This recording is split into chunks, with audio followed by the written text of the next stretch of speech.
Some true crime cases remain unsolved because of a lack of evidence, but others seem to border on the paranormal. Today, we're diving into 3 of the most mysterious cases that continue to puzzle investigators and the public alike.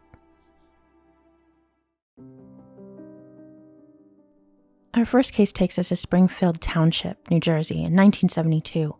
A 16-year-old girl named Jeannette DePalma left home one summer day and never returned.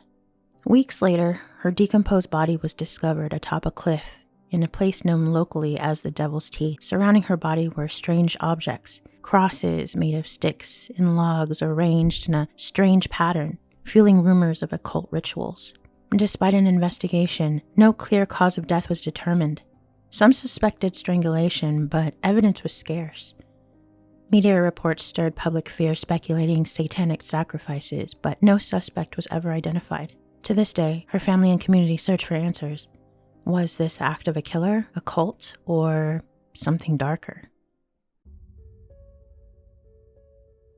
Our next case takes us to Vermont, where over a 5-year period, multiple people vanished in an area known as Bennington Triangle without a trace. In 1945, Middle Rivers, an experienced woodman, disappeared while leading a hunting party. A year later, college student Paula Weldon went hiking and was never seen again. Then, James Tedford vanished from a bus, his luggage still on board. An 8-year-old boy named Paul Jepson disappeared in 1950. His scent tracked to a highway, and then it was just gone. Finally, Frida Langer disappeared while hiking. Her body was found months later in an area already searched. No cause of death was ever determined. Were these victims of a serial killer, predator, or something supernatural?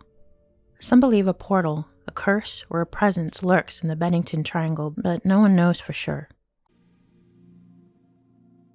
In 2016, the Tromp family disappeared. A family of 5, they fled their home, convinced that they were being followed.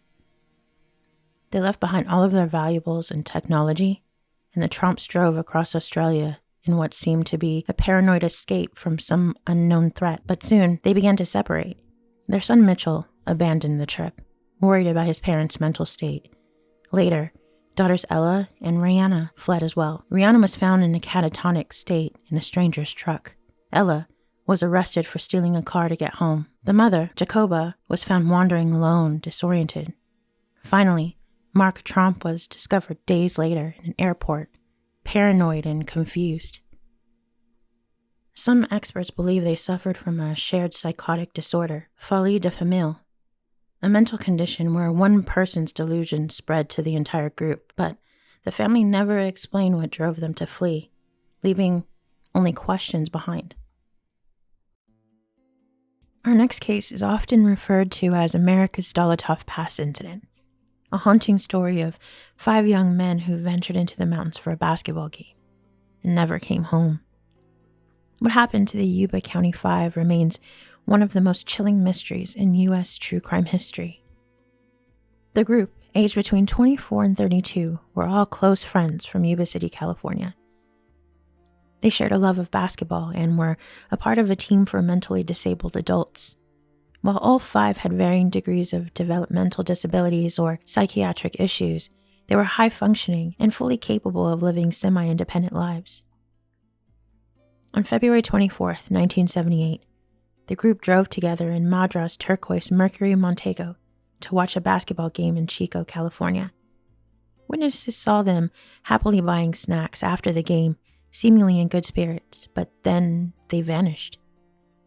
Their families grew increasingly worried when they never returned home. Days later, their abandoned car was found in a remote mountain road 70 miles off course, stuck in a light snow, but not so deep that the 5 healthy men couldn't have freed it. Search teams scoured the frigid wilderness, and months later, as snow began to melt, they uncovered something that had deepened the mystery. Inside a U.S. Forest Service trailer, Ted Wheeler's body was found, emaciated and frozen to death. Shockingly, he had survived up to 13 weeks, based on the beard growth and autopsy evidence. Yet, despite access to food and matches stored in the cabin, he had eaten very little and had not used any heating.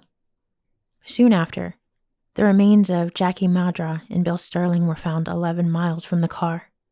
Their bodies lay in the woods, partially consumed by animals, but there was no sign of foul play.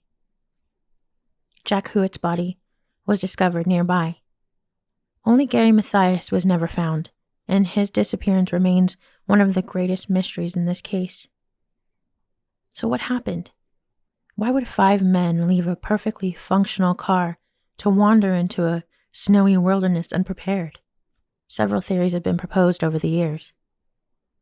Some speculate that Gary Mathias, who was diagnosed with schizophrenia, may have had an episode that frightened the group into fleeing into the woods. However, his medication was found back home, meaning he didn't take it on the trip. Another theory is that the group encountered someone dangerous that night. A witness later claimed to have seen the men with 2 women and a baby at a store near where the car was abandoned, but this has never been confirmed. Others argue that they may have simply gotten lost or tried to seek help, but if so, why leave behind food, warmth, and shelter in the trailer? Why would Wheeler die of starvation with supplies in reach? To this day, no definitive explanation has emerged. The fate of Gary Mathias remains unknown, and what terrified the Yuba County Five that night? What made them abandon the safety and wander into their deaths in the freezing wilderness? Sometimes missing persons cases begin with a moment of confusion, a wrong turn, a bad decision. But for Brandon Swanson, it wasn't just confusion. It was as if he had vanished into thin air. On May 14th, 2008, at around midnight, 19-year-old Brandon Swanson was driving home from a night out with friends. He was celebrating the end of his first year of college.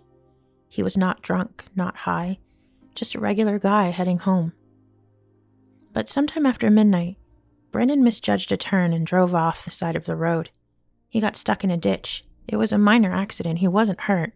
His car wasn't wrecked, but what happened next would defy all logic. Brandon did what any of us would do. He called his parents for help. Around 12:30 a.m., he phoned his father, Brian Swanson, saying, "I drove into a ditch. Can you come pick me up?" His parents got into their car and drove to the location Brandon gave them, near the small town of Lind, Minnesota. They reached the spot, but Brandon wasn't there. Brandon assured them over the phone, "I can see some lights of a town. I'll just walk towards them and meet you there." His father stayed on the phone with him for 45 minutes as Brandon walked, but strangely, no matter how far he went, he never seemed to get closer to the lights. Then it happened.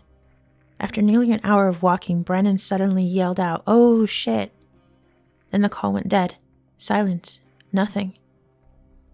His father, in a panic, tried calling back, but there was no answer. By morning, search teams scoured the area. They found Brandon's car 25 miles from where he had said he was, meaning he was completely wrong about his location that night. But how? Why? The search dogs picked up his scent, leading to a riverbank, and then nothing. It was as if he had vanished into thin air. The most common theory is that Brandon fell into the river and drowned. But if that was the case, why was his body never recovered? The water wasn't deep enough to conceal a body for long, and multiple searches were done and they found nothing. Some believe Brandon ran into the wrong person that night. Could have been abducted or even chased by someone. His final words suggest that he saw something that terrified him. Perhaps the most unsettling theory is that Brandon was somehow entering into another dimension. Many have pointed out that he never got close to the lights, as if he was walking in a loop, trapped in a place that wasn't meant to be. 15 years later, Brandon Swanson has never been found. His family still hold out hope for answers, but the truth remains as mysterious as the night he disappeared. What happened that night? Did Brandon fall into the river, or did something else claim him? Let me know what your theories are in the comments below. Are these crimes the work of human hands or something beyond explanation? What do you think? Don't forget to share your theories in the comments. Like and subscribe and hit the bell for more deep dives into unsolved mysteries. If you'd like to support the channel, you can do it for under $1. Thanks for watching.